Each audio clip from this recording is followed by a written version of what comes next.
Ikaw may kamanghamanghang mga kwento. Ipakita mo sa akin ang mga alaala. Susubukan kong gawing maliliit na bookmark ito. Ayaw mo ba? Sige, nandoon na. Silipin na natin. Kaibigan, naghahanap ako ng maaasahan at tapat na kaibigan.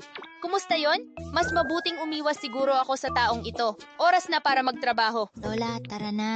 Ako rin! May magandang kanta rin ako para sa inyo. Gawin natin to ng sabay. Hoy anak! Yum! Ho ho ho! Ang tabak na ito ay napakaganda. Hindi talaga ako makapaniwala. Imposible ngang magpanggap si Mr. Fubuki bilang pusa. Fox talaga siya. Hay! Hindi ko kailangan ang alaala na ito. Choco! Choco!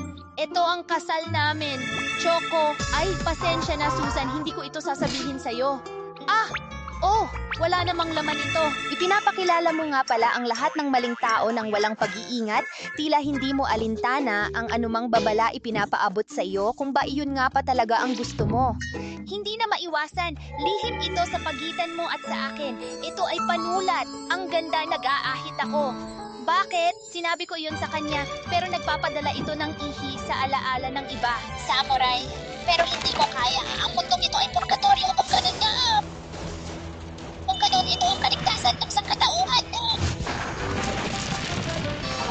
Ay, hindi, Rashobi. Hindi ko inakala na matatapakan mo ang dangal at tiwalang itinaga ko natin kailanman. Salamat.